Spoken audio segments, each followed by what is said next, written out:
Hello, friends. This is Yash, and I welcome you all to our beautiful channel, Yasser's Charismatic Chemistry. Before starting the video, I would like to tell you that we have already made a video on group 16, 17 and 18, part 8. Okay but उसमें कुछ voice problem आ गया था जिसकी वजह से इस video को हम रिपीट कर रहे हैं। ठीक है, तो जैसे कि हम हर बार कहते हैं, अगर आप इस चैनल पे नए हो तो आप पहले चैनल को सब्सक्राइब कर दो, और दूसरी चीज़, अगर आप इस वीडियो को पहली बार देख रहे हो तो आप पार्ट 1 से स्टार्ट कीजिए ताकि आपकी अंडरस्टैंडिंग अच्छी हो सके। ठीक है, तो चलिए हम शुरू करते हैं। तो सबसे पहले चीज़ जो आज हमें पढ़नी है वो है ऑक्सीडेशन स्टेट। तो क्या होता है ऑक्सीडेशन स्टेट? ये चार्ज होता है किसी भी एक एटम के ऊपर उसकी कंबाइंड स्टेट में, जब हम उसके सारे बॉन्ड को तोड़ देते हैं इलेक्ट्रोनेगेटिविटी की डिफरेंस से। जैसे मान लीजिए मैंने एक एग्जांपल ले लिया CO2। ठीक है, ये एग्जाम्पल मैंने ले लिया CO2। अब मैं CO2 में इसका स्ट्रक्चर बना रहा हूँ। तो ये देखिए, ये हो गया C डबल बॉन्ड O, और यहाँ पे भी अगर आप देखें तो डबल बॉन्ड O। अब हम सब जानते हैं कि कार्बन के आउटर मोस्ट शेल में टोटल होते हैं 4 इलेक्ट्रॉन। तो ये 1, ये 2, ये 3 और ये 4। ठीक है, अब अब आप सबको पता होगा, 11th स्टैंडर्ड में आपने पढ़ी होगी पॉलिंग स्केल। ओके, और पॉलिंग स्केल क्यों थी? Pauling scale was there to calculate the electronegativity. Pauling scale पे ऑक्सीजन की इलेक्ट्रोनेगेटिविटी 3.5 होती है, और जो कार्बन होती है उसकी होती है 2.5। तो no doubt oxygen is more electronegative. तो कार्बन के ये चारों इलेक्ट्रॉन को ऑक्सीजन अपनी तरफ खींच लेगा, और जिसके वजह से कार्बन पे चार्ज आ जाएगा +4। जी हाँ, +4 ये कंप्लीट चार्ज नहीं होता। कुछ लोग ऐसे सोचेंगे कि कार्बन के चारों इलेक्ट्रॉन ऑक्सीजन पूरी तरह से ले लेगा। जी नहीं, ये पार्शियल चार्ज है। लेकिन डेफिनेशन के हिसाब से जब हम सारे बॉन्ड को तोड़ देंगे तो जो चार्ज आता है उसी को हम ऑक्सीडेशन स्टेट कहते हैं। तो कार्बन का इसमें ऑक्सीडेशन स्टेट हो गया 4, और ऑक्सीजन ने कार्बन के 2 इलेक्ट्रॉन ले लिए, इसीलिए उसके ऊपर आ गया -2, और इसका भी -2। ठीक है, तो ये ऑक्सीडेशन स्टेट था। अब यही हम पढ़ेंगे ग्रुप 16, 17 और 18 एलिमेंट्स की। ठीक है, तो देखिए यहाँ पे the group 16 elements have वैलेंशियल electronic configuration NS2 NP4। मतलब ग्रुप 16 एलिमेंट का इलेक्ट्रॉनिक कॉन्फ़िगरेशन ये बता रहा है।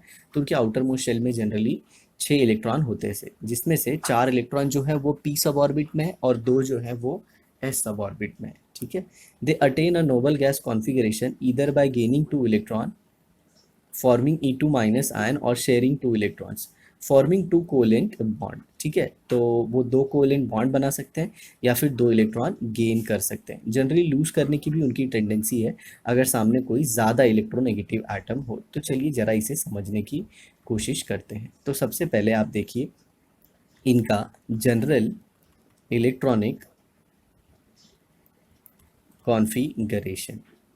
किसका? जी हाँ, ग्रुप 16 एलिमेंट का अगर मैं लिखूँ तो वो कुछ इस तरह से होता है NS2 NP4। और मैं आपको बता दूँ, जो लोअर वाले पीरियड वाले एलिमेंट है, जैसे थर्ड पीरियड या फिर उसके बाद वाले, तो उनके पास 3D भी होती है। तो ये देखिए कुछ ऐसे 2S2। ओ ये तो सेकेंड शेल वाले का हो गया, तो मैं थर्ड वाले का लिखता हूँ 3S2। जी हाँ, यहाँ पे 4 होगा, 3S2 3P4, और यहाँ पे 3D। एस में कितने इलेक्ट्रॉन? 2। पी में कितने इलेक्ट्रॉन? 4। और डी, डी क्या होगा? जी हाँ, डी होगा कंप्लीटली वेकेंट। ओके, अब ये तो कब है? ये कब का सिनारी है? एक ग्राउंड स्टेट का। ग्राउंड स्टेट का मतलब जब ये एटम फ्री स्टेट में, जो भी एक एटम है, जनरली इलेक्ट्रॉनिक कॉन्फ़िगरेशन के हिसाब से तो ये सल्फ़र है। ठीक है, मैं सल्फ़र और सबके भी बात कर रहा हूँ आगे। सिर्फ सल्फ़र और उसके बाद वाले एलिमेंट में क्या हो जाएगा, यहाँ पे जो 3 था ये पीरियड के हिसाब से चेंज हो जाएगा। मतलब अगर सिलेनियम की बात करें तो ये 4 हो जाएगा, और टेलुरियम की बात कर रहे हैं तो 5 हो जाएगा, बाकी सब कुछ सेम रह जाएगा। तो यहाँ पे ग्राउंड स्टेट लिख दिया। अब होगा क्या, जिसको भी सल्फ़र के साथ बॉन्ड बनाना है, मान लीजिए SO2 बनाना है, तो जब ऑक्सीजन सल्फ़र को अप्रोच करेगा, मान लीजिए ये सल्फ़र है, इसके इलेक्ट्रॉन है बाहर, ये सारे इलेक्ट्रॉन हैं। जी हाँ, हम सब जानते हैं इलेक्ट्रॉन का क्लाउड होता है, और ये ऑक्सीजन है। और जब ऑक्सीजन सल्फ़र को अप्रोच करेगा तो क्या होगा? जी हाँ, वहाँ पे एक सिंपल सी चीज़ होने वाली है कि ऑक्सीजन का जो इलेक्ट्रॉन है वो सल्फ़र के इलेक्ट्रॉन को रिपेल करेगा। ऑक्सीजन का ये जो इलेक्ट्रॉन है ये सल्फ़र के इलेक्ट्रॉन को रिपेल करेगा, और उसी रिपल्शन से कुछ एनर्जी आएगी। और वही एनर्जी इस इलेक्ट्रॉन को एक्साइट कर देगी यहाँ पे। तो अगर आप ग्राउंड स्टेट देखें, अगर आप ग्राउंड स्टेट देखें तो उसमें सल्फर कितने इलेक्ट्रॉन गेन या लूज कर सकता है? जी हाँ, ये एक और ये एक, क्योंकि ये तो ऑलरेडी पेयर्ड है, तो सल्फर चाहे तो इसे इलेक्ट्रॉन गेन करके पेयर करा सकता है या फिर इसे लूज कर दे। तो सल्फर की जो ऑक्सीडेशन स्टेट है वो -2 या फिर +2 हो सकती है। कब कब? जी हाँ, जब वो अपनी ग्राउंड स्टेट में है। तो -2 वाला उसका कंपाउंड होता है H2S, और +2 वाला उसका जो कंपाउंड है उसमें हम कोई एक ऐसा एलिमेंट ले लेंगे जिसमें सल्फर तो इलेक्ट्रॉन लूज कर देता है। ठीक है, तो वैसा केसेस जनरली ऐसे एलिमेंट के साथ दिखता है जो सल्फर के इलेक्ट्रॉन खींच सके। तो ये देखिए SF2, हालांकि ये बहुत कम स्टेबल होता है, SCl2 ले लीजिए, ये देखिए। तो ये +2 वाला भी स्टेट हो गया। तो ये ग्राउंड स्टेट था। अब मैं बढ़ता हूँ फर्स्ट एक्साइटेड स्टेट की तरफ। ठीक है, तो अब हम देखते हैं फर्स्ट एक्साइटेड स्टेट। यहाँ पे देखिए, तो ये ग्राउंड स्टेट था। अब हम देखेंगे फर्स्ट एक्साइटेड स्टेट। और एक्साइटेड स्टेट कब आता है? जी हाँ, यही चीज़ जो मैंने अभी थोड़ी देर पहले आपको बताई। जब जब सल्फर को ऑक्सीजन अप्रोच करेगा तो ये इलेक्ट्रॉन अपनी हायर शेल में चले जाएगा। ठीक है, मतलब ये इलेक्ट्रॉन जो आप देख रहे हैं 3p में, ये जंप कर लेगा 3d में। ठीक है, तो ये जो इलेक्ट्रॉन है ये यहाँ से एक जंप कर लेगा। इलेक्ट्रॉन अपने आप जंप नहीं करता, उसके लिए एनर्जी चाहिए होती है, और वो एनर्जी कहाँ से मिलती है? जी हाँ, इलेक्ट्रॉन इलेक्ट्रॉन के रिपल्शन से। ठीक है, तो देखिए यहाँ पे, तो ये अब इसका जो इलेक्ट्रॉनिक कॉन्फ़िगरेशन है, एक्साइटेशन के वजह से ये इलेक्ट्रॉन अब यहाँ से चला जाएगा 3D में। तो इसे मैं एक काम करता हूँ, मिटा देता हूँ पहले, और इसे फिर दिखा देता हूँ यहाँ पे। तो ये देखिए, इलेक्ट्रॉन यहाँ पे आ गया, फर्स्ट एक्साइटेड स्टेट। अब इसमें अनपेड इलेक्ट्रॉन चेक करें तो 4 है। तो अब सल्फर यहाँ पे दो चीज़ें दिखा सकता है, या तो इट कैन शो +4 या फिर -4। अब देखिए, अब यहाँ पे -4 दिखाने की टेंडेंसी एकदम ना के बराबर है। क्यों क्यों? क्योंकि सल्फर का एक्साइटेशन तभी हुआ होगा जब कोई बहुत ही ज़्यादा इलेक्ट्रोनेगेटिव एटम उसके सामने आया होगा, क्योंकि इलेक्ट्रॉन को अनपेयर करने के लिए बहुत ज़्यादा एनर्जी चाहिए होती है। तो सल्फर -4 नहीं दिखाएगा, आप ये मान के चलिए। ऐसे बहुत रेयर केसेस होती हैं, लेकिन यहाँ पे तो बिल्कुल ऐसा भी नहीं है। ठीक है, तो सल्फर ये लूज़ करेगा, और लूज़ करेगा तो सामने बहुत ही हाईली इलेक्ट्रोनेगेटिव एटम चाहिए, और उसका एग्जाम्पल यहाँ पे आप देख सकते हैं, SO2। ये फर्स्ट एक्साइटेड स्टेट। अब हम देखते हैं second excited state. Second excited state कब आएगी? जी हाँ, सेम वही, जब अप्रोच होगा किसका? और एक ऑक्सीजन एटम का। तो अब ये इलेक्ट्रॉन भी जंप करेगा, जो कि 3s के अंदर है। ठीक है, जो कि किसके अंदर है? 3s के। तो उस इलेक्ट्रॉन को भी हम क्या करा देंगे? अब जंप करा देंगे। तो ये इलेक्ट्रॉन भी यहाँ से यहाँ पे जंप कर लेगा। हालांकि ये चारों में से किसी में भी जा सकता है, क्योंकि इन सब की एनर्जी सेम है। तो इसे हम लोग कहते हैं डीजेनरेटेड ऑर्बिटल। ठीक है, तो जब ये इलेक्ट्रॉन जंप करेगा तो आपको कुछ मिल जाने वाला है ऐसा। अब इसे मैं यहाँ पे मिटा देता हूँ।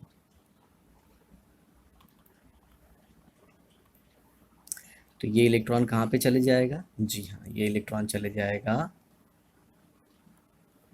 3D में। तो ये देखिए, टोटल कितने अनपेड इलेक्ट्रॉन हो गए? 1 2 3 4 5 6। तो यहाँ पे सल्फर दिखाएगा +6, और इसका कंपाउंड है SF6। आई होप आपको ये समझ में आ गया। SF6 इसका एग्जाम्पल है, या फिर आप ले सकते हैं SO3। तो आपने एक चीज़ देखी होगी कि ये एक्साइटेड स्टेट की कंडीशन तभी आती है जब बहुत ही ज़्यादा इलेक्ट्रोनेगेटिव एटम होता है सामने। ये जिसका एक्साइटेशन हो रहा है ये सेंट्रल एटम का होता है हमेशा। मैं आपको बताना चाहूँगा कि ये जो एक्साइटेशन का पूरा फंडा देख रहे हैं, ये हमेशा किसका होता है? जी हाँ, ये होता है सेंट्रल एटम का। और फिलहाल के लिए सेंट्रल एटम कौन है? सल्फर या फिर अदर फैमिली मेंबर। आप ऐसे मान लीजिए थर्ड पीरियड या फिर उसके बाद वाले, oxygen, sulphur, selenium, tellurium and polonium. ठीक है, तो मैं इनकी बात कर रहा हूँ।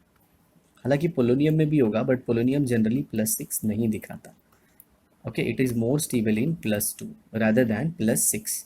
ठीक है, +6 क्यों? क्योंकि अगर आप पोलोनियम का इलेक्ट्रॉनिक कॉन्फ़िगरेशन देखें, अगर आप पोलोनियम का इलेक्ट्रॉनिक कॉन्फ़िगरेशन देखें तो पोलोनियम के अंदर 4f और 5d ऑर्बिटल आती हैं जिनकी शील्डिंग काफ़ी ख़राब होती है। They are having very poor shielding. और शील्डिंग मतलब क्या, ये जो अंदर वाले इलेक्ट्रॉन है वह बाहर वाले इलेक्ट्रॉन को प्रोटेक्ट करते हैं। ये देखिए, ये पहला शेल, ये दूसरा शेल, ये तीसरा और ये चौथा। और आप यहाँ पे देख रहे हैं ये जो इलेक्ट्रॉन है, ये इलेक्ट्रॉन है, इनको कौन खींचता है अपनी तरफ? जी हाँ, ये न्यूक्लियस खींचता है अपनी तरफ। लेकिन ये जो अंदर वाले इलेक्ट्रॉन है ये बाहर वाले इलेक्ट्रॉन को रिपेल करते हैं। ये अंदर वाले इलेक्ट्रॉन बाहर वाले इलेक्ट्रॉन को रिपेल करते हैं, मतलब शील्ड करते हैं। लेकिन अगर यही 4f या फिर 5d के इलेक्ट्रॉन हो तो वो उनकी शील्डिंग काफ़ी पुअर होती है। शील्डिंग पुअर की होती है, ये सब कुछ हम डिस्कस कर चुके हैं अपने चैप्टर स्ट्रक्चर ऑफ एटम में, या फिर आप कह सकते हैं एटॉमिक स्ट्रक्चर में। बट जो लोग पहली बार सुन रहे हैं उन्हें मैं एक बार और बता देता हूँ, क्योंकि इनका जो शेप होता है वो काफ़ी डिफ्यूज होता है। डिफ्यूज मतलब फिक्स नहीं होता, और जिसकी वजह से इनकी शील्डिंग अच्छी नहीं होती। ओके, चलिए अब हम आगे बढ़ते हैं।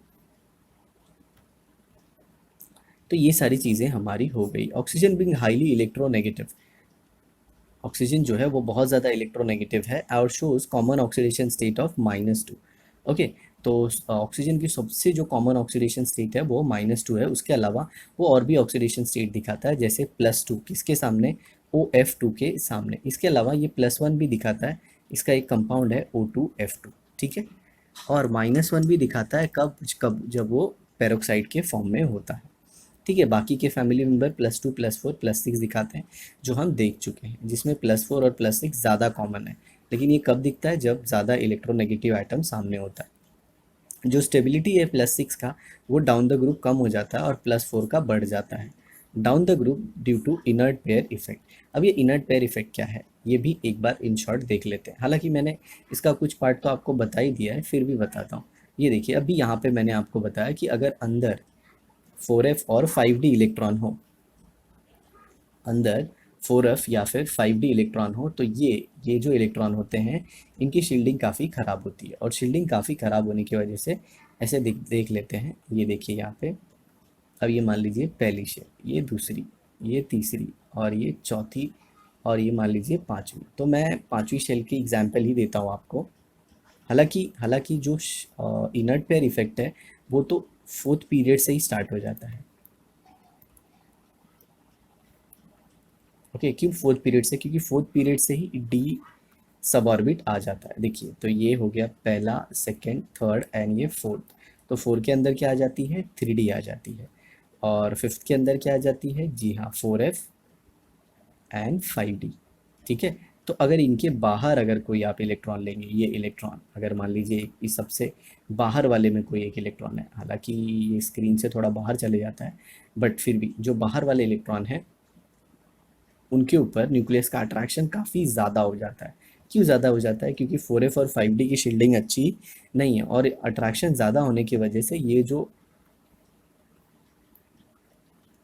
एन एस के इलेक्ट्रॉन है और ये एन पी के इलेक्ट्रॉन है, तो एन पी में कितने इलेक्ट्रॉन है? 4। लेकिन एन एस में कितने इलेक्ट्रॉन है? 2। ठीक है, जब एन एस में 2 इलेक्ट्रॉन होते हैं तो इनके ऊपर न्यूक्लियस का अट्रैक्शन काफ़ी ज़्यादा होता है और ये एक्साइट नहीं हो पाते। हालांकि मैंने यहाँ पे गलती से पी में एक्साइटेशन दिखा दिया, मतलब ये डी में नहीं जा पाते, और डी में नहीं जा पाने की वजह से ये जो फैमिली मेंबर है ये सिर्फ +4 दिखा पाते हैं। ठीक है, तो इनर्ट पेयर इफेक्ट क्या? The inner electron are having stronger nuclear pull from the nucleus, so they are unable to get unpair. और अकॉर्डिंग टू वीबीटी हमको पता है कि जो अनपेयर इलेक्ट्रॉन होते हैं वही बॉन्ड बनाते हैं। अरे भाई, जो अकेला है वही दुकेला होगा ना। ठीक है, जो ऑलरेडी दुकेला है वो कैसे वापस होगा? ठीक है, तो ऑलरेडी ये पेयर के फॉर्म में था, तो जब ये अनपेयर होगा तभी बॉन्ड बनाएगा, लेकिन ये अनपेयर होता ही नहीं है क्योंकि न्यूक्लियस का अट्रैक्शन इसके ऊपर काफ़ी ज़्यादा होता है। मतलब ये एक ऐसी पेयर है जो बॉन्ड बनाने में पार्ट नहीं लेती, और इसीलिए हम इसे कहते हैं इनर्ट पेयर इफेक्ट। ठीक है, तो ये इलेक्ट्रॉन तो मान लीजिए थोड़ा बहुत एक्साइट हो जाता है, लेकिन जनरली ये इसके ऊपर तो बहुत स्ट्रांग अट्रैक्शन होता है। ठीक है, और नीचे वाले मेंबर जैसे पोलोनियम के केस में तो अट्रैक्शन और बढ़ जाता है, और उसमें तो ये जनरली +2 वाली स्टेट दिखती है।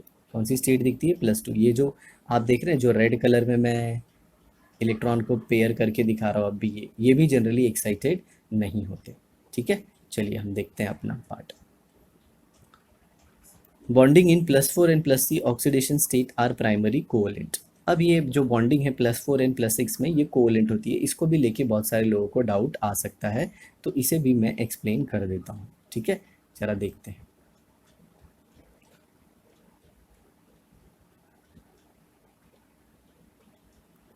अब यहाँ पे देखिए एक इम्पॉर्टेंट कॉन्सेप्ट। अभी यहाँ पे लिखा था कि जनरली +4 एंड +6 ऑक्सीडेशन स्टेट में जो कंपाउंड होते हैं उनका नेचर क्या होता है, कोवैलेंट। अब ऐसा क्यों? मान लीजिए कोई एक सेंट्रल एटम है, जैसे मैं ले लेता हूँ सिलीनियम टेट्रा क्लोराइड, या फिर ले लेता हूँ SeF4, ओके, और एक ले लेता हूँ SeF6। तो अब आप मेरे को बताइए कि दोनों में छोटा साइज किसका होगा, सेंट्रल आइटम का छोटा साइज किसका होगा? जी हाँ, बहुत सारे लोग तो पहले ऐसे ही सोचेंगे कि सर सिलेनियम तो सेम है ना, तो साइज तो सेम होगा। जी नहीं, यहाँ पे सिलेनियम +4 है, यहाँ पे सिलेनियम +6 है। और हम सब जानते हैं इलेक्ट्रॉन निकालने के बाद न्यूक्लियर पुल बढ़ जाता है, मतलब इलेक्ट्रॉन निकालने के बाद शील्डिंग कम हो जाती है, इफेक्टिव न्यूक्लियर चार्ज बढ़ जाता है और साइज छोटी हो जाती है। तो साइज छोटी होने की वजह से क्या होगा जी? सिंपल, जैसे ही साइज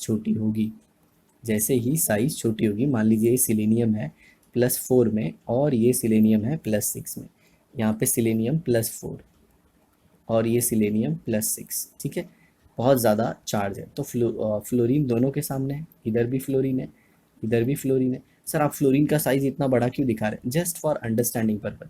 मुझे भी पता है कि फ्लोरीन बहुत ज़्यादा बड़ा नहीं होगा, क्योंकि फ्लोरीन जो है वो सेकेंड पीरियड का है और सिलेनियम जो है वो फोर्थ पीरियड का है। बस आपको समझाने के लिए ये मैं बता रहा हूँ। तो मान लीजिए इस पे नेगेटिव चार्ज है, और हम सब जानते हैं कि जो पॉजिटिव चार्ज है वो नेगेटिव चार्ज को अपनी तरफ खींचता है। तो ये जो चार्ज है, ये जो इलेक्ट्रॉन क्लाउड है, बेसिकली इलेक्ट्रॉन क्लाउड, अगर ये न्यूक्लियस है तो ये इलेक्ट्रॉन का क्लाउड है। सर इलेक्ट्रॉन क्लाउड क्यों? क्योंकि हमने 11th स्टैंडर्ड में पढ़ा था de Broglie hypothesis, electrons are not having fix position. Electrons का कोई पोजीशन फिक्स नहीं होता 3 डायमेंशन स्पेस में, ये ऐसे घूमते हैं जैसे बादल अपने जगह पे फिक्स नहीं होते, इसीलिए इसे इलेक्ट्रॉन क्लाउड कहता है। अब इस इलेक्ट्रॉन क्लाउड को जो +4 चार्ज वाला सिलेनियम है वो अपनी तरफ खींचेगा, ठीक है, और खींचेगा तो इसके अंदर कौन सा कैरेक्टर आ जाएगा? जी हाँ, शेयरिंग वाला। आप देख रहे हैं इलेक्ट्रॉन क्लाउड को अपनी तरफ खींच रहा है, तो शेयरिंग वाला कैरेक्टर, मतलब इसके अंदर कोवेलेंट कैरेक्टर आ जाएगा। और सेम चीज़ यहाँ पे भी होगी, और इधर भी क्या आएगा? जी हाँ, वही sharing character. But sharing character किस में आएगा? जिसमें ज़्यादा खींचेगा, मतलब जिसमें कटायन छोटा होगा, ठीक है। हालांकि ये सारे जो कंसेप्ट हैं ये कटायन और अनायन के केस में यूज़ होते हैं, बट हम इसमें भी थोड़ा बहुत आपको बता सकते हैं। ये जो मैं आपको जो कुछ भी बता रहा हूँ इसे हम फजान रूल कहते हैं, और फजान रूल हम पढ़ते हैं केमिकल बॉन्डिंग में, in order to explain the bonding, sorry, the covalent character in a ionic bond. Ionic bond में कोवेलेंट कैरेक्टर बताने के लिए, ठीक है। तो ऐसे याद रखना, तो जितना शेयरिंग कैरेक्टर बढ़ता है उतना कोवेलेंट नेचर बढ़ता है। तो +6 ज़्यादा कोवेलेंट होगा +4 के कंपेयर में। और आप ये बात तो ध्यान रखिएगा कि ये आयनिक फॉर्म में नहीं होते, ये आयनिक फॉर्म में नहीं होते, ठीक है।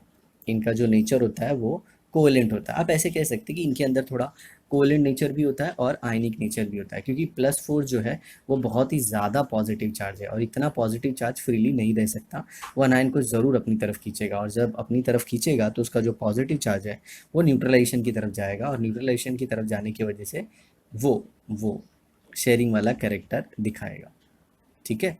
और उसी को हम कहते हैं कोवेलेंट बॉन्ड।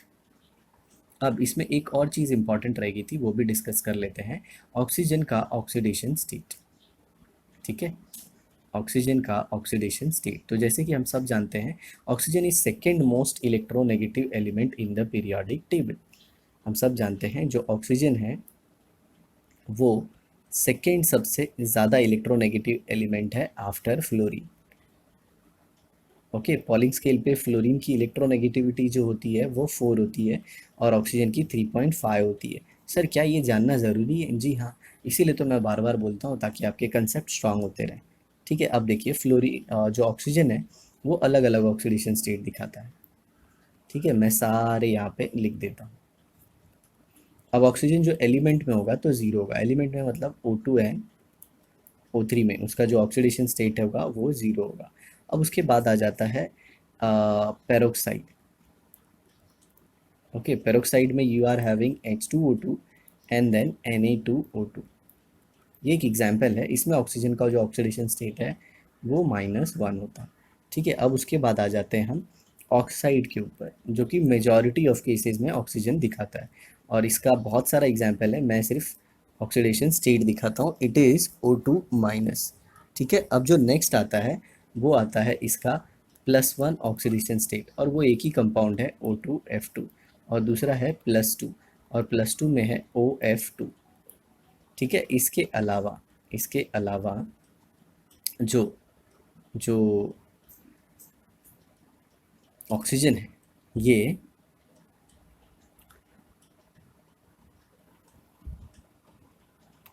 एक और कंपाउंड बनाता है जिसे हम सुपर ऑक्साइड कहते हैं, जिसका एग्जाम्पल है KO2, RbO2 and there is another one called as CsO2। इसे हम सुपर ऑक्साइड कहते हैं, इसे हम सुपर ऑक्साइड कहते हैं। और इसमें जनरली ऑक्सीजन का ऑक्सीडेशन स्टेट होता है -1/2। I hope you can understand कितना, -1/2 सुपर ऑक्साइड में। तो ये सारे ऑक्सीडेशन स्टेट थे ऑक्सीजन के। ठीक है, अब फ्लोरीन जो होता है, फ्लोरीन का एक ही ऑक्सीडेशन स्टेट होता है, दैट इज -1। इसके अलावा फ्लोरीन सिर्फ ज़ीरो में दिख सकता है, और वो भी कब, जब वो F2 के फॉर्म में होता है, एलिमेंटल स्टेट में, क्योंकि हम मानते हैं कि जब दो फ्लोरीन एटम एक कोवेलेंट बॉन्ड बनाते हैं तो तो उनके बीच में उनके बीच में जो इलेक्ट्रोनेगेटिविटी डिफरेंस है वो सेम है, तो ये इलेक्ट्रॉन पेयर सेंटर में रहती है, ना ये लेफ्ट में जाती है और ना ही ये राइट में जाती है। ठीक है, अब यहाँ पे देखिए, यहाँ पे एक टेबल दिया है, इसे अपने को कंप्लीट करने को बोला गया है। ठीक है, तो इसे हम कंप्लीट कर देते हैं। ये देखिए, यहाँ पे oxygen oxygen, sulphur sulphur, compound H2O, और यहाँ पे OF2 है, तो ऑक्सीजन +2 दिखाएगा, सल्फर क्या दिखाएगा, -2, और यहाँ पे HF में फ्लोरीन का कितना होगा, -1। ठीक है, अब यहाँ पे देखिए, सिलेनियम ने SeO2 बनाया, और ऑक्सीजन ज़्यादा इलेक्ट्रोनेगेटिव है, तो +4, ये +6, ये भी +6, और इसमें जो क्लोरीन होगा ये +1 होगा। सर ये सब कैसे आया जी, आप नॉर्मल मेथड से भी निकाल सकते हैं। एक ऑक्सीजन है, उसका एक इलेक्ट्रॉन एक फ्लोरीन लेगा, तो दो फ्लोरीन कितना लेगा, दो, या फिर आप एक्स मेथड से निकाल दीजिए, ऑक्सीजन का x +2, हर एक फ्लोरीन का -1, total is 0, so x is equal to +2। Same ऐसे ही यहाँ पे भी सल्फर का -2 आएगा, कैसे, सल्फर का x होगा +2, हाइड्रोजन का +1, क्यों हाइड्रोजन, क्योंकि हाइड्रोजन कम इलेक्ट्रोनेगेटिव है, और total 0, so x is equal to -2। ठीक है, ऐसे ही फ्लोरीन के साथ, फ्लोरीन का तो -1 ही होता है। अब SeO2 और TF6 में भी आप x वाला मेथड यूज़ कर सकते हैं, तो यहाँ पे क्या आ जाएगा, SeO2 में सिंपल ये x plus 2 into -2 is equal to 0, so x is equal to +2। I hope आपको ये समझा होगा। ठीक है, आगे देखिए, TF6 में आप क्या कर सकते हैं, x plus 6 into -1 is equal to 0, so x is equal to +6। और HOCl का आपको मैं यहाँ पे बता देता हूँ।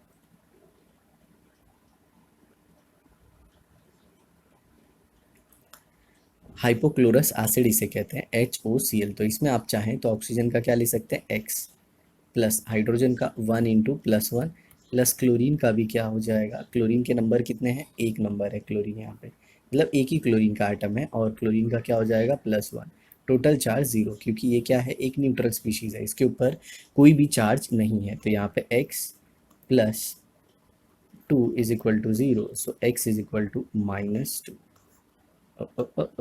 देखिए कितना अच्छा है, मैंने जो गलती की थी वो भी पता चल जाएगा। लेकिन हाँ, क्लोरीन का तो +1 होगा, तो चलिए क्लोरीन का ही लेते हैं, मैंने शायद से ऑक्सीजन का ले लिया था। तो ऑक्सीजन का -2 हो जाएगा, प्लस एक हाइड्रोजन, उसका +1, प्लस क्लोरीन का x, total is 0। So -2 +1, -1 plus x is equal to 0, x is equal to +1। ठीक है, ये ऐसे हो गया, एक्स के आ गया यहाँ पे +1, तो ये क्लोरीन का होगा। आप चाहिए तो स्ट्रक्चर भी बना सकते हैं, ये OCl और ये H हो गया, यहाँ पे ऑक्सीजन के लोन पेयर। अब ये क्लोरीन का जो इलेक्ट्रॉन है ये किसके साथ बॉन्डेड है? जी हाँ, ऑक्सीजन के साथ। और क्लोरीन के आउटर मोस्ट शेल में कितने इलेक्ट्रॉन होते हैं? 7। तो ये हो गया 1 2 3 4 5 6 और ये 7, और ये इलेक्ट्रॉन को अपनी तरफ खींचेगा और जिसकी वजह से क्लोरीन पे आ जाएगा डेल्टा पॉजिटिव। ठीक है, और ऑक्सीजन इसका भी इलेक्ट्रॉन खींचेगा, इसका भी, तो ऑक्सीजन के ऊपर डेल्टा नेगेटिव। बट हम सब जानते हैं ऑक्सीडेशन स्टेट क्या होता है, जब सारे बॉन्ड तोड़ दिए जाए इलेक्ट्रोनेगेटिविटी डिफरेंस के हिसाब से। तो ऑक्सीजन क्लोरीन का इलेक्ट्रॉन ले लेगा और क्लोरीन पे आ जाएगा +1। अब ग्रुप 17 का इलेक्ट्रॉनिक कॉन्फ़िगरेशन देखते हैं। ठीक है, तो इनका जनरल इलेक्ट्रॉनिक कॉन्फ़िगरेशन क्या है? NS2 NP5। और ये जनरली कौन सा ऑक्सीडेशन स्टेट दिखाते हैं? -1। उसके अलावा ये ऑक्सीडेशन स्टेट दिखाते हैं +1 +3 +5 एंड +7। ठीक है, और जो क्लोरीन और ब्रोमीन है वो +4 एंड +6 भी दिखाते हैं। ठीक है, अब इनकी जो ऑक्सीडेशन स्टेट है उसके पीछे क्या कारण है वो मैं आपको बता देता हूँ। ठीक है, चलिए वो भी देख लेते हैं।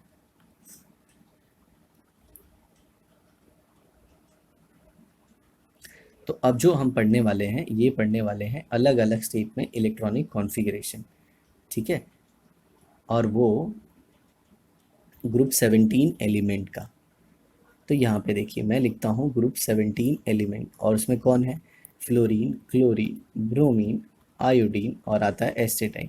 इसके बारे में तो हम पढ़ेंगे नहीं क्योंकि ये होता है रेडियो एक्टिव। रेडियो एक्टिव मतलब it releases harmful particle such as alpha beta gamma, तो इसकी पढ़ाई कम होती है। अब मैं कोई एक ऐसा एलिमेंट लूंगा जो कि थर्ड पीरियड या फिर उसके बाद वाला है। क्यों? ताकि हम उसका एक्साइटेशन दिखा सकें। ठीक है, तो ये देखिए क्लोरीन ले लिया मैंने जिसका इलेक्ट्रॉनिक कॉन्फ़िगरेशन कुछ इस तरह से है 1s2 2s2 2p6 3s2 and then comes 3p5। ठीक है, अब यहाँ पे देखिए एस के कितने इलेक्ट्रॉन? 2। और पी के कितने इलेक्ट्रॉन? 5। ठीक है, ये 5 इलेक्ट्रॉन हो गए और इसमें 3D भी होगी, लेकिन 3D क्या होगी? जी हाँ, 3D वेकेंट होगी, उसमें कोई भी इलेक्ट्रॉन नहीं होगा। ये कौन सा स्टेट है? Ground state. तो अब देखिए ग्राउंड स्टेट में जो क्लोरीन है उसका एक ही इलेक्ट्रॉन खाली है, तो उसे वो दे भी सकता है और ले भी सकता है। तो +1 हो जाएगा और -1। +1 कब? जब वो देगा। -1 कब? जब वो लेगा। सर लेकिन क्लोरीन तो बहुत ज़्यादा इलेक्ट्रोनेगेटिव है, तो क्या वो दे सकता है? जी ऐसा सोचिए ना, क्लोरीन के सामने फ्लोरीन या ऑक्सीजन आ गया तो उसे देना पड़ेगा। जी हाँ, और क्लोरीन के सामने क्या? कोई कम इलेक्ट्रोनेगेटिव मेटल या फिर कोई नॉन मेटल जैसे कार्बन ही आ गया तो कार्बन का भी इलेक्ट्रॉन क्लोरीन ले लेगा। अब नेक्स्ट आता है, अब जो नेक्स्ट आता है वो आता है एक्साइटेड स्टेट। क्या आएगा? जी हाँ, एक्साइटेड स्टेट। एक्साइटेड स्टेट कैसे? अब कोई एक ज़्यादा इलेक्ट्रोनेगेटिव एटम वो आएगा क्लोरीन के साथ बॉन्ड बनाने, जैसे मान लीजिए ऑक्सीजन अप्रोच करता है या फिर फ्लोरीन, क्योंकि यही यही जो है वो क्लोरीन को एक्साइट करा सकते हैं, क्योंकि इनकी बोलते हैं इलेक्ट्रोनेगेटिविटी इतनी ज़्यादा है कि ये क्लोरीन के पेयर्ड इलेक्ट्रॉन को अनपेयर कर सकता है, या फिर वही फंडा जो मैंने आपको कुछ देर पहले बताया। जैसे ये क्लोरीन का इलेक्ट्रॉन है, ये क्लोरीन का इलेक्ट्रॉन क्लाउड है और उसके सामने कौन आ जाएगा? जी हाँ, ऑक्सीजन, और उसका इलेक्ट्रॉन क्लाउड है। तो इन दोनों के इलेक्ट्रॉन क्लाउड में अब क्या होगा? रिपल्शन, और इस रिपल्शन से क्या होगी? एनर्जी निकलेगी। ठीक है, इधर देखिए तो यहाँ पे क्या होगी? यहाँ से और यहाँ से रिपल्शन होगा और इस रिपल्शन से निकलेगी एनर्जी, और वही एनर्जी इस इलेक्ट्रॉन को यहाँ से यहाँ एक्साइट कराएगी। हालांकि ये जो एक्साइटेड इलेक्ट्रॉन है इन पांचों में से किसी में भी जा सकता है, क्योंकि ये डीजेनरेटेड है। डीजेनरेटेड मतलब सबकी एनर्जी सेम, और ये सब कुछ हम पढ़ चुके हैं अपने 11th standard chapter called as atomic structure. ठीक है, अब आगे देखिए ये एक इलेक्ट्रॉन, ये, तो फिर यहाँ पे एक जो पेयर थी उसको सिंगल लिख दिया क्योंकि वो इलेक्ट्रॉन यहाँ पे चला गया। तो अब जरा इस स्टेट में देखिए ऑक्सीडेशन स्टेट कितना आ जाएगा यहाँ पे? जी हाँ, +3, मतलब 3 इलेक्ट्रॉन लूज करेगा। और कौन वो लूज करेगा? क्लोरीन लूज करेगा। अब ये पहली एक्साइटेड स्टेट थी इसीलिए इसे फर्स्ट कहेंगे। अब क्या होगा उसके बाद? जी हाँ, second excited state will come. याद रखिएगा ये भी एक्साइटेड स्टेट ही है। अब ये 2 इलेक्ट्रॉन जो हैं किसमें? पी ऑर्बिटल में, जो कि 3p है क्लोरीन के लिए, बाकी फैमिली मेम्बर के लिए ये 4p 5p हो सकती है। ठीक है, आ, इसमें तो मैंने एक ज़्यादा ही बना दिया तो इसे एक कम कर देते हैं, नहीं तो कुछ लोग सोचेंगे कि सर डी में 6 ऑर्बिटल कहाँ, अरे डी में 6 ऑर्बिटल कहाँ से आ गई, ठीक है। तो ये कुछ ऐसे, तो यहाँ पे 2 इलेक्ट्रॉन, यहाँ पे अब एक, ये एक और ये एक और ये एक। हालांकि ये जो आया इलेक्ट्रॉन ये कहीं पे भी चारों में से जा सकता है। तो अब इसमें देखिए, इसमें क्या ऑक्सीडेशन स्टेट आएगा, जी हाँ +5। क्या आएगा, +5। अब आ जाते हैं हम अपनी third and the last excited state, क्योंकि इसके बाद सारे इलेक्ट्रॉन अनपेयर हो जाएंगे। तो ये हो गया इधर ऐसे कुछ, और यहाँ पे अगर आप देखें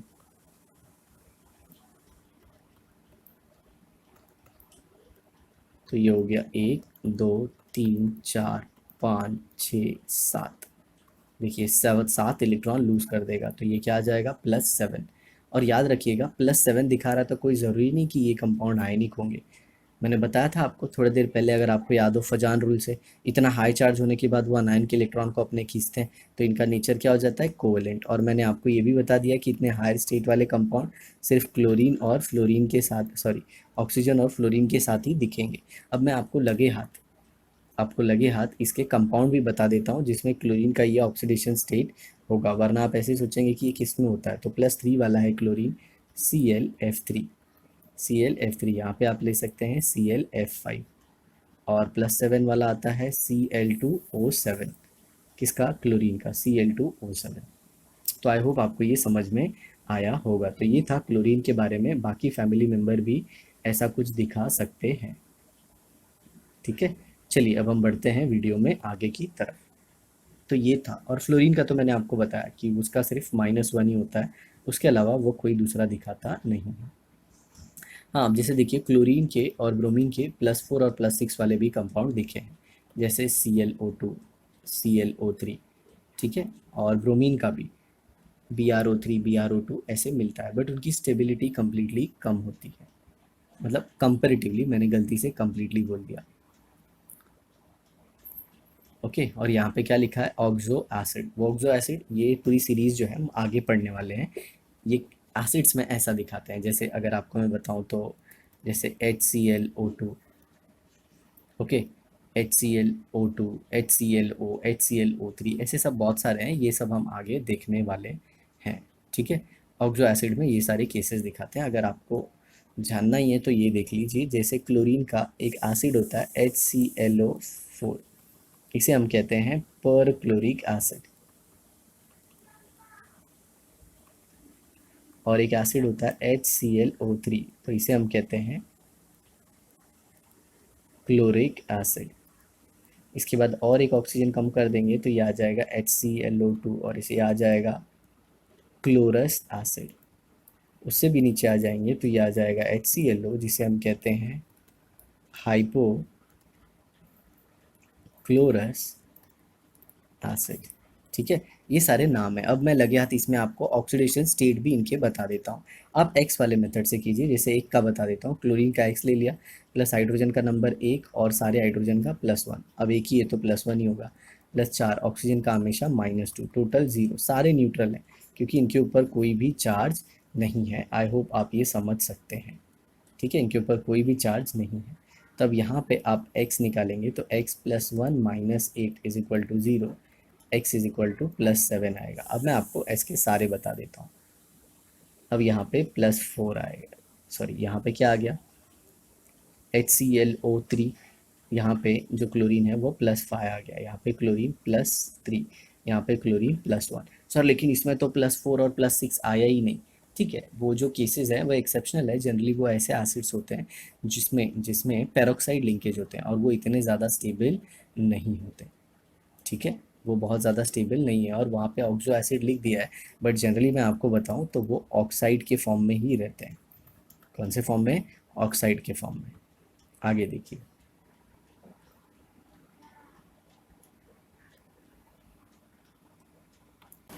अब एक और इम्पॉर्टेंट चीज़, बहुत सारे बच्चों का डाउट होता है कि सर ऑक्सीजन फैमिली में ऑक्सीजन और फ्लोरीन फैमिली में फ्लोरीन, इनके जो बाकी के मेंबर थे उनकी तो बहुत हायर ऑक्सीडेशन स्टेट दिख रही थी, लेकिन इनकी लिमिटेड क्यों? क्योंकि मैं रीज़न पहले भी बता चुका हूँ, क्योंकि इनके पास डी ऑर्बिटल नहीं होता। डी ऑर्बिटल क्यों नहीं होता? क्योंकि ये सेकेंड पीरियड के एलिमेंट है, और जो डी ऑर्बिटल है वो थर्ड पीरियड और उसके बाद से स्टार्ट होती है, ठीक है। The fluorine atom has no d orbital in its valence shell and therefore cannot expand its octet. Thus, fluorine, being most electronegative, can show only -1 oxidation state. ठीक है। अब ये ग्रुप 18 एलिमेंट, तो ग्रुप 18 एलिमेंट के बारे में मैं आपको कुछ बताना चाहूँगा कि ये काफ़ी स्टेबल होते हैं। स्टेबल होते हैं मतलब ये जनरली रिएक्ट नहीं होते, बट इनमें जो इनका एक एलिमेंट है जेनॉन, वो रिएक्ट होता है क्योंकि उसकी आयनाइजेशन एंथैल्पी जो है वो समवॉट सिमिलर होती है ऑक्सीजन की। ठीक है। और एक साइंटिस्ट है जिसने 1964 में बताया कि जेनॉन भी रिएक्ट कर सकता है, उन साइंटिस्ट का नाम है नील बार्टलेट। जी हाँ, उनका नाम क्या है मैं यहाँ पे लिख देता हूँ, नील बार्टलेट। और फिर आगे चल के बहुत सारे जेनॉन के कंपाउंड बने, किसके साथ? फ्लोरीन और ऑक्सीजन के साथ, क्योंकि वही इतने ज़्यादा कैपेबल हैं ताकि वो जेनॉन के इलेक्ट्रॉन को बाहर निकाल सकें। ठीक है। बाकी दूसरे एलिमेंट के साथ जेनॉन का कंपाउंड नहीं दिखता। सर बाकी ये family member such as krypton और ये सब क्यों नहीं दिखे? क्रिप्टन का कंपाउंड बना बट वो स्टेबली ऐसे आइसोलेट करके नहीं लाया गया। आइसोलेट मतलब जैसे हमने एक कंपाउंड बनाया और उसे एक डब्बे में बंद करके रख दिया, स्टेबल है वो, ऐसा अभी तक नहीं हुआ है। कंपाउंड बनता है क्रिप्टन का, लेकिन वो स्टेबल नहीं होता। ठीक है, ऐसा है। चलिए इसे रीड कर लेते हैं। Group 18 elements have stable valence shell electronic configuration. हम सब जानते हैं NH2 NP6, उनके आउटर मोस्ट शेल में 8 इलेक्ट्रॉन होते हैं जो कम्प्लीटली उसकी सारी सब शेल्स को भर देते हैं। Thus they have no tendency to lose or gain their electron. This is that is they are zero valent and mostly exist in monoatomic form. Combine ना होने की वजह से वो कौन से फॉर्म में रहते हैं? जी हाँ, मोनोएटॉमिक फॉर्म में। However, xenon has a large atomic size and lower ionization enthalpy compared to helium. जो जेनॉन होता है उसका साइज बड़ा है और उसका आयनाइजेशन एंथैल्पी कम है, किसके कंपेयर में? हीलियम। मतलब जेनॉन के इलेक्ट्रॉन को निकालना आसान है क्योंकि उसकी साइज़ क्या होती है? बड़ी। अब वो क्यों क्यों निकाल लेते हैं इजीली, तो वहाँ पे आप देख सकते हो, एक एग्जांपल दे देता हूँ मैं आपको।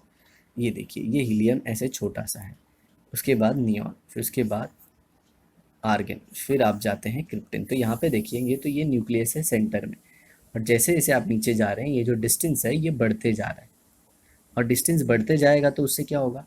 सिंपल सी बात है, जैसे जैसे डिस्टेंस बढ़ेगा वैसे वैसे अट्रैक्टिव फोर्स कम होते जाएगा और इलेक्ट्रॉन को निकालना काफ़ी आसान हो जाएगा।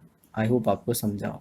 So you can remove the electron easily, और इसीलिए जेनॉन का इलेक्ट्रॉन ईजिली निकलता है और इसीलिए वो रिएक्टिव हो जाता है कुछ कंडीशन में, ये नहीं कि हमेशा हाई टेम्परेचर और ऐसे, एंड इट फॉर्म्स कंपाउंड। ठीक है, जिसे हम ग्रुप 18 एलिमेंट्स में आगे पढ़ने वाले हैं। Hence, xenon exhibit higher oxidation state. Its outermost shell has d orbital. जी हाँ, वो थर्ड पीरियड के बाद वाला है तो d ऑर्बिटल तो होगा ही। The paired electron of valence shell can be unpaired and promoted to empty d orbital. ये एक्साइटेड स्टेट लाते हैं जब highly electronegative atom fluorine oxygen आते हैं। The unpaired electron are shared with fluorine और oxygen atom and covalent compound showing higher oxidation state such as fluorine fluorine oxygen. क्यों oxygen fluorine के compound क्यों देख रहे हैं आप? सिंपल, क्योंकि ऑक्सीजन और फ्लोरीन ही तो कैपेबल है क्या दिखाने के लिए? जी हाँ, हायर ऑक्सीडेशन स्टेट किसका? जेनॉन का। जेनॉन के मैं यहाँ पे बताना चाहूँगा +8 के भी कंपाउंड मिले हैं, जैसे XeO2F4, इनकी स्टेबिलिटी कम होती है। ठीक है। अब रिएक्टिविटी टूवर्ड्स हाइड्रोजन, अब ये सारे फैमिली मेंबर हाइड्रोजन के साथ रिएक्ट कराते हैं और सब लोग जो है हाइड्रोजन के इलेक्ट्रॉन ले लेते हैं और कोवेलेंट स्टेट में होते हैं। याद रखिएगा, ये जो हाइड्राइड होते हैं कोवेलेंट होते हैं। कोवेलेंट क्यों? क्योंकि हाइड्रोजन भी एक इलेक्ट्रोनेगेटिव आटम ही है, मतलब वो नॉन मेटल की तरह भी बिहेव करता है, उसकी इलेक्ट्रोनेगेटिविटी 2.1 है। ठीक है, और ऑक्सीजन की 3.5 मान लीजिए, जो सबसे ज़्यादा इलेक्ट्रोनेगेटिव है। तो दोनों का डिफरेंस कितना आ रहा है यहाँ पे? 1.4। और हम सब जानते हैं कि अगर इलेक्ट्रोनेगेटिव डिफरेंस 1.7 से कम है या 1.7 है तो उसका नेचर कोवेलेंट होता है। ठीक है, तो यहाँ पे तो इलेक्ट्रोनेगेटिविटी डिफरेंस 1.7 से कम है, तो इनका नेचर क्या होगा? कोवेलेंट। अब बिल्कुल भी मत सोचिएगा कि इनका नेचर क्या है। जी हाँ, आयनिक। अब ये जो सारे कंपाउंड है इसे हम हाइड्राइड बोलते हैं। क्या बोलते हैं? Hydride, compound of hydrogen. ठीक है, और ये देखिए सब है H2O, H2S, H2Se, H2T, H2PO, ये सारे इनके कंपाउंड है। अब H2O जो है वो कलरलेस, ओडरलेस लिक्विड, वाइल बाकी सारे सब क्या होते हैं? गैस होते हैं, और उनकी स्मेल भी गंदी होती है। ठीक है, ये देखिए। अब यहाँ पे मैं आपको बताना चाहूँगा कि H2O लिक्विड क्यों होता है। ठीक है, तो यहाँ पे देखिए, ये फैमिली में अगर आप देखें तो H2O कैपेबल है हाइड्रोजन बॉन्डिंग दिखाने के लिए। ठीक है, अगर आप देखें यहाँ पे तो ये H ये O और ये H, और ये वापस O से अटैच है, ये H और यहाँ पे H, फिर ये H भी किसी O से अटैच होगा, फिर ऑक्सीजन के पास दो दो लोन पेयर भी है, तो ये भी हाइड्रोजन बॉन्ड बनाता है। मतलब एक H2O टोटल 4 हाइड्रोजन बॉन्ड बनाता है, और जिसकी वजह से वो एग्जिस्ट होता है लिक्विड स्टेट में। ठीक है, और H2O ही हाइड्रोजन बॉन्ड दिखा पाता है। उसके पीछे सिंपल सा रीज़न क्या है हाइड्रोजन बॉन्ड दिखाने के पीछे? Electronegativity of oxygen. और हम सब जानते हैं, अपने 11th स्टैंडर्ड में हम पढ़ चुके हैं कि जो हाईली इलेक्ट्रोनेगेटिव एटम है, जैसे फ्लोरीन, ऑक्सीजन है, nitrogen, they are only capable of forming the hydrogen bond. ठीक है, बाकी कोई दूसरा बना नहीं पाता। मतलब सल्फर, सिलीनियम, टेलीरियम, पोलोनियम, ये सब कुछ बना नहीं पाते, इसीलिए ये रहते हैं गैसियस स्टेट में। ठीक है, अब आगे देखते हैं। All hydride have angular structure which involve sp3 hybridization of central atom. तो इस पॉइंट को भी हम डिस्कस कर लेते हैं, जो यहाँ पे मेंशन है एंगुलर। तो मैं इनका जनरल फार्मूला ही लिख देता हूँ, HEH। तो हम सब जानते हैं कि जो सेंट्रल एटम H है उसके ऊपर दो लोन पेयर होगी, तो इसका हम स्टेरिक नंबर चेक कर लेते हैं, जिससे हमें हाइब्रिडाइजेशन पता चल जाएगा। तो देखिए, स्टेरिक नंबर में इसमें दो सिग्मा बॉन्ड है, ये पहला और ये दूसरा, और प्लस दो लोन पेयर है, दो लोन पेयर है, तो टोटल स्टेरिक नंबर क्या आ गया? 4। तो इसका हाइब्रिडाइजेशन हो जाएगा sp3। याद रखिए, स्टेरिक नंबर अगर 4 होता है तो हाइब्रिडाइजेशन sp3 होता है, 3 होता है तो sp2, और अगर 2 होता है तो इट इज़ sp। तो आप देख रहे हैं, जो स्टेरिक नंबर है ये हाइब्रिडाइजेशन बता रहा है, और हाइब्रिडाइजेशन के ऊपर फिर हम ज्योमेट्री बताते हैं। तो sp3 हाइब्रिडाइजेशन की जो ज्योमेट्री होती है वो टेट्राहेड्रल होती है, लेकिन ये दो लोन पेयर आने की वजह से इनका जो शेप होता है वो आप यहाँ पे देख सकते हैं, ये बेंड शेप का हो जाता है। बेंड कह सकते हैं, या फिर आप एंगुलर कह सकते हैं, या फिर आप कह सकते हैं वी शेप। बेंड क्यों? आप देख रहे हैं ना, अगर ऐसे सीधा होता तो हम उसे कहते हैं लीनियर, अब ये ऐसे हो गया है तो ये क्या हो गया? बेंट। या फिर आप उल्टे से यहाँ से देखेंगे तो ये आपको वी शेप भी दिखेगा। और ये जो कुछ भी मैंने शेप बताया, ये सब कुछ 11th standard chapter chemical bonding में VS EPR थियरी में पढ़ाया जाता है, VS EPR थियरी। ठीक है, उसके हिसाब से ये जो आती है शेप इनकी। ओके, अब आगे देखते हैं। All hydrides of group 16 elements are weakly acidic. The acidic character of hydride increases down the group, whereas thermal stability decreases down the group. तो देखिए, थर्मल स्टेबिलिटी कम होती है लेकिन एसिडिक कैरेक्टर बढ़ता है। ठीक है, अब ये पॉइंट को भी हम देख लेते हैं, ऐसा क्यों होता है। तो देखते हैं आगे। अब देखिए, सबसे इम्पॉर्टेंट जो चीज़ हमारे दिमाग में आनी चाहिए एसिडिक कैरेक्टर को लेके, वो ये है कि कौन जल्दी H+ दे देगा। तो यहाँ पे देखिए, H2O है। ओके, तो H2O के कंपेयर में H2S जल्दी H+ दे देता है, फिर आता है H2SE, फिर आता है H2T। ये ऑर्डर है। अब मैं आपको बताना चाहूँगा कि ये question more than 10 times entrance में पूछा जा चुका है, जैसे NEET, JEE and JEE advance में भी पूछा जा चुका है। तो इसके लिए रीज़न क्या है, इसे कैसे एक्सप्लेन किया जाए? तो बहुत सारे जो टीचर्स हैं, बच्चे हैं, उसे जनरली ऐसे एक्सप्लेन करते हैं कि ये H है, फिर ये S और ये H। आप देख रहे हैं ये बॉन्ड बढ़ते ही जा रहा है, फिर H2SE में तो ये और बड़ा होगा, SE, और यहाँ पे H। सर ये बॉन्ड कैसे बढ़ रहा है? हम सब जानते हैं, जो हाइड्रोजन का इलेक्ट्रॉन होता है वो 1s में होता है, और ऑक्सीजन का इलेक्ट्रॉन 2p में होता है। तो ये 1s 2p और ये 3p, ये 1s और ये क्या हो जाएगा? 4p। तो ऐसे जब p ऑर्बिटल की साइज़ बढ़ते जा रही है, ये 2p हुआ, तो ये क्या हो गया? 3p, और फिर ये क्या हो जाएगा? जी हाँ, 4p। तो ऐसे साइज़ क्या होते जा रहा है? बढ़ते जा रहा है, और बढ़ते जा रहा है तो बॉन्ड भी बढ़ते जाएगा। तो जनरली स्टूडेंट और टीचर क्या सोचते हैं कि जैसे जैसे हम आगे जाएंगे ये बॉन्ड ईजिली टूट जाएगा। तो देखिए, बॉन्ड ईजिली टूट रहा है, इसका मतलब क्या? वो H+ नहीं दे रहा है, क्योंकि यहाँ पे जो बॉन्ड फिजन होगा जनरली वो होमोलिटिक बॉन्ड फिजन होगा। कौन सा बॉन्ड फिजन होगा? होमोलिटिक। मतलब ये इलेक्ट्रॉन हाइड्रोजन अपना लेके चले जाएगा, ये इलेक्ट्रॉन कौन ले लेगा? सिलीनियम। तो यहाँ पे आप बता सकते हैं कि ये जो ऑर्डर है, ये बॉन्ड लेंथ का है। सबसे बड़ा बॉन्ड किस में आएगा? H2T, और सबसे छोटा बॉन्ड किस में आएगा? H2O में। तो इसी के साथ मैं आपको एक और इम्पॉर्टेंट चीज़ बता सकता हूँ कि ये जो ऑर्डर हमने पढ़ा है ये बॉन्ड लेंथ का ऑर्डर है, बॉन्ड लेंथ का ऑर्डर है। ठीक है। हालांकि एसिडिक स्ट्रेंथ का ऑर्डर यही आता है, बट ये बॉन्ड लेंथ का भी ऑर्डर है, इंक्रीजिंग बॉन्ड लेंथ। और हम सब जानते हैं bond length is inversely proportional to bond strength. मैंने आपको पास्ट में भी पढ़ा है। स्मॉलर द बॉन्ड, नहीं याद है आपको तो याद रखिए, smaller the bond stronger the bond. आप ये डायलॉग याद रखिए, smaller the bond stronger the bond, bigger the bond weaker the bond. जितना बॉन्ड बड़ा होगा उतना ही वो क्या होता है, वीक होगा। ठीक है। तो इनकी थर्मल स्टेबिलिटी, पहले तो आप ये शब्द को समझ लीजिए कि थर्मल स्टेबिलिटी शब्द का मतलब क्या होता है। तो मैं आपको बताऊं, थर्म मतलब होता है हीट, जो हीट को झेल पाए, मतलब जो जो बॉन्ड हीट करने पे भी टूटे ना, जो इजीली ब्रेक ना हो। तो कौन इजीली नहीं ब्रेक होगा, जी हाँ, H2O होगा। फिर कौन आएगा, H2S, फिर कौन आएगा, H2Se, और फिर कौन आ जाएगा, H2Te। इस तरह से। ठीक है। तो ये क्या हो गया, ये स्ट्रेंथ हो गया किसका, थर्मल स्टेबिलिटी का। अब हम बात कर लेते हैं अपने एसिडिक स्ट्रेंथ की। तो एसिडिक स्ट्रेंथ आपको बताने के लिए मैं एक सिंपल तरीका बताता हूँ। किसी का भी एसिडिक या एसिडिक नेचर बताने के लिए आप उसकी चेक करेंगे stability of base, stability of conjugate base. अब ये कॉन्जुगेट बेस क्या होता है, जी हाँ, जब भी आप एक एसिड से H+ निकाल देते हैं तो बचता है, उसे हम कहते हैं कॉन्जुगेट बेस। जैसे मान लीजिए एक एसिड HCl है, तो उसमें से अगर आप H+ निकाल दें तो जो अनायन बनता है उसे हम कहेंगे बेस। और कौन सा बेस, जी हाँ, कॉन्जुगेट बेस।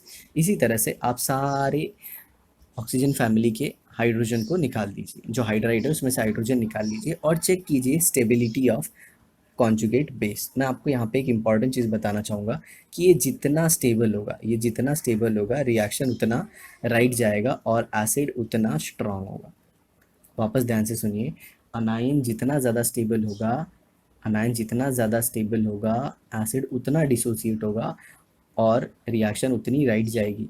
ठीक है। अब ज़रा हम लेते हैं अपनी फैमिली को, H2O, H2S, H2Se और H2T। इस बात को आप ध्यान से सुनना, ये सेम चीज़ HF, HCl, HBr और HI में भी लागू होगा, तो मैं वहाँ पे ज़्यादा डिस्कस करने वाला नहीं हूँ। तो यहाँ पे देखिए कॉन्जुगेट बेस क्या होगा, OHO minus, HS minus, HSE minus और HTE माइनस। तो इसकी स्टेबिलिटी की ऑर्डर क्या होगी, जी हाँ, नॉर्मली बच्चे बोल देते हैं कि सर मोर इलेक्ट्रोनेगेटिव एटम पे नेगेटिव चार्ज ज़्यादा स्टेबल होगा, तो ये स्टेबिलिटी ऑर्डर आएगा। बट ऐसा बिल्कुल भी नहीं है, ये एकदम ही गलत है।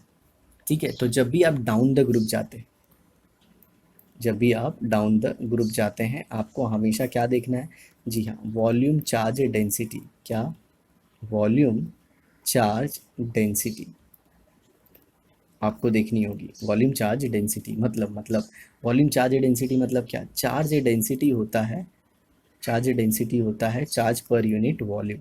तो देखिए चार्ज तो सब पे सेम आ रहा है, -1 -1, लेकिन वॉल्यूम हम जानते हैं नीचे जाते वक्त बढ़ते जा रहा है, क्योंकि ऑक्सीजन से बड़ा सल्फर, सल्फर से बड़ा सिलेनियम और सिलेनियम से बड़ा टेलीरियम। तो अगर आप नीचे जाएं तो साइज़ का ऑर्डर कुछ ऐसे आते जाएगा।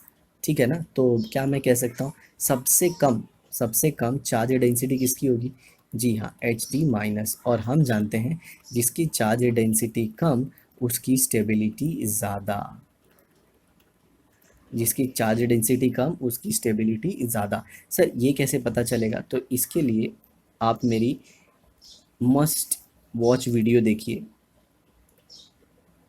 Okay, must watch video before organic chemistry. तो मैंने प्लेलिस्ट एक बना के रखी है जनरल ऑर्गेनिक केमिस्ट्री की, उसमें 3 वीडियो बनाया मैंने, must watch before studying organic chemistry. उसमें बताया कि कैसे चार्ज डेंसिटी कम होती है तो स्टेबिलिटी ज़्यादा होती है, और कैसे चार्ज डेंसिटी ज़्यादा होती है तो स्टेबिलिटी कम होती है।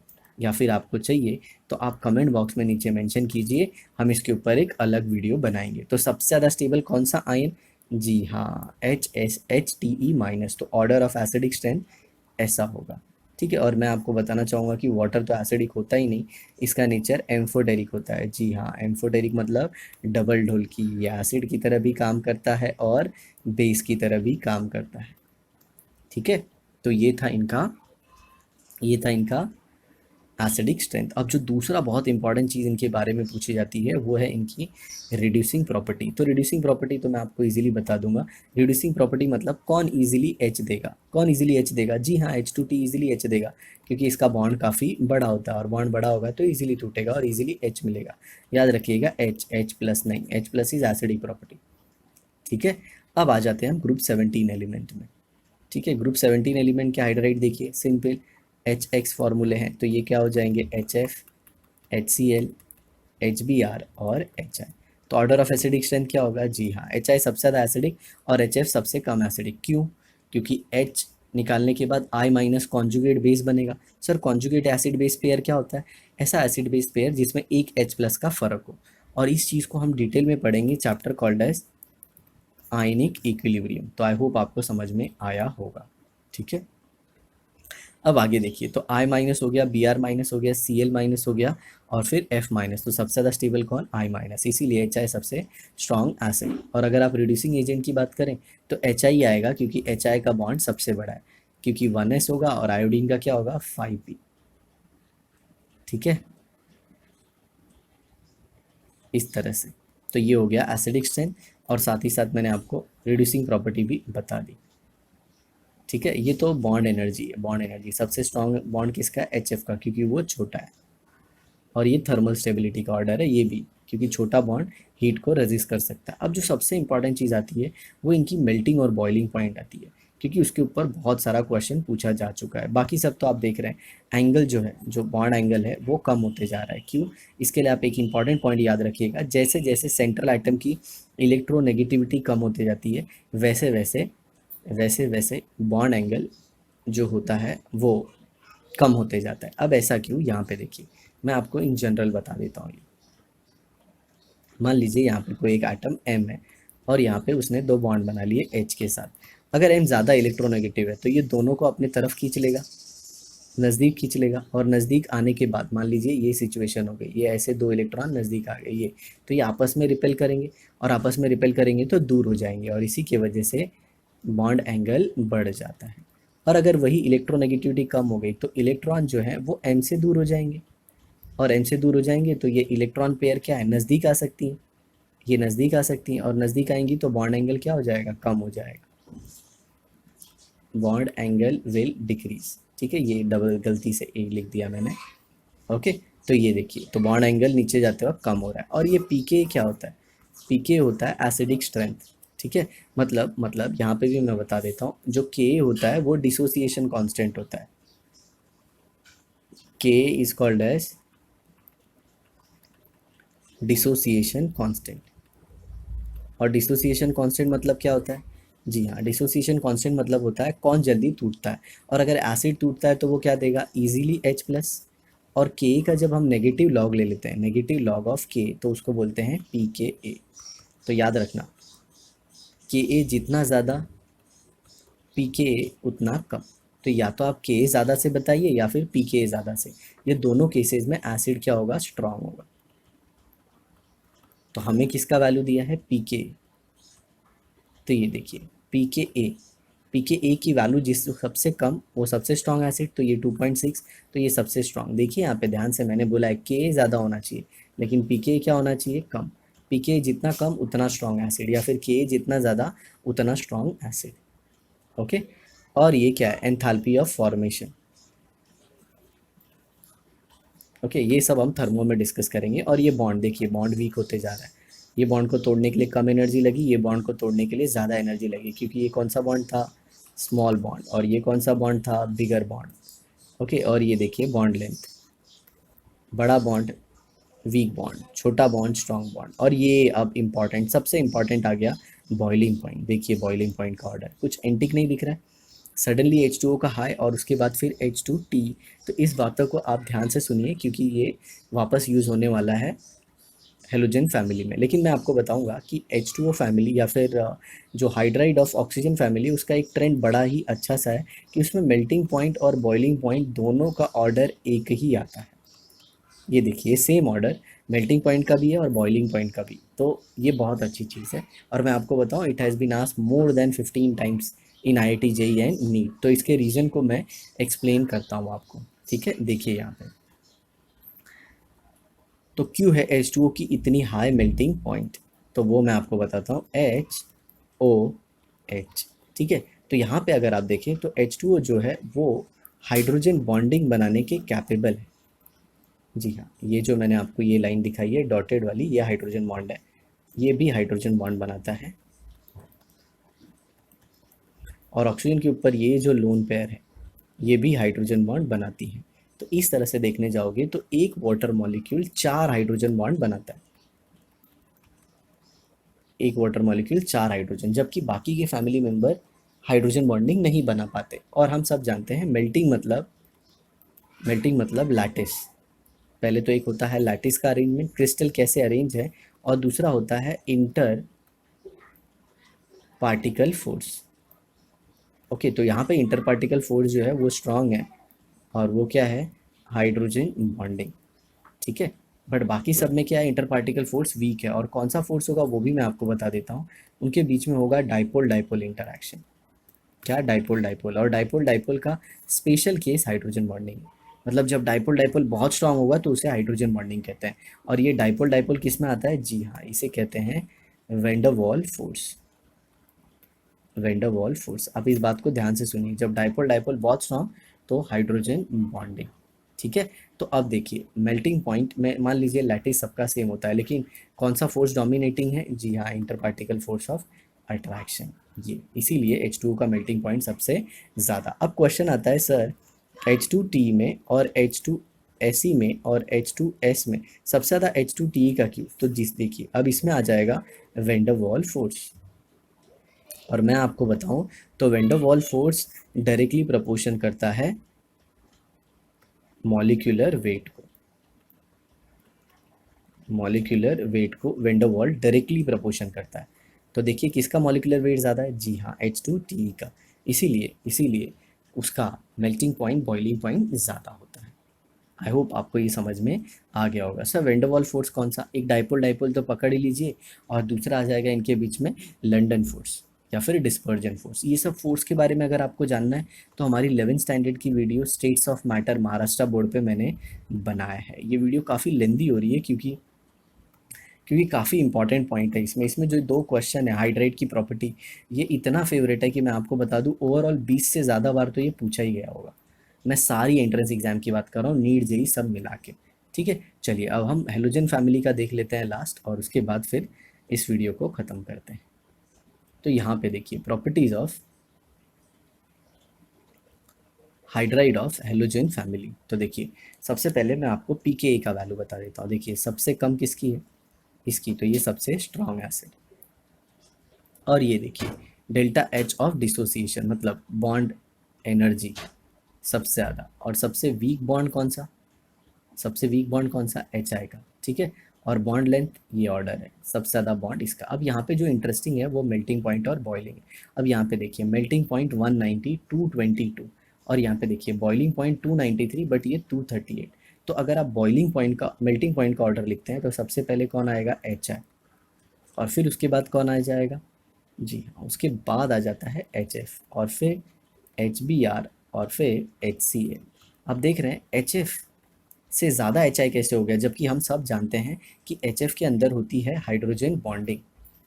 We all know that HF is capable of hydrogen bonding, ये बात हम सब जानते हैं।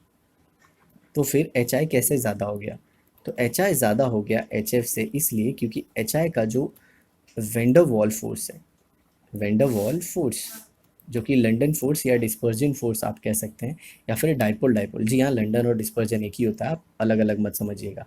तो जो वेंडरवॉल फोर्स है वो डोमिनेट हो जाता है हाइड्रोजन बॉन्डिंग के ऊपर।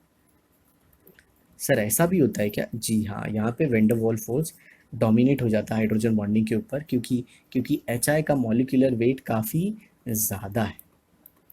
और इसी की वजह से जो बॉइलिंग पॉइंट है HI का, सॉरी, जो मेल्टिंग पॉइंट है HI का वो ज़्यादा है, किसके वजह से, वेंडरवॉल फोर्स की वजह से और HF से। तो हम इसमें कह सकते हैं कि इसमें जो दो चीज़ होती है मेल्टिंग पॉइंट में, एक तो होती है लैटिस और दूसरी होती है inter particle force of attraction, ठीक है। तो inter particle force of attraction dominate हो जाता है, दैट इज वेंडरवॉल फोर्स। अब जो दूसरा बचता है वो बॉइलिंग पॉइंट है।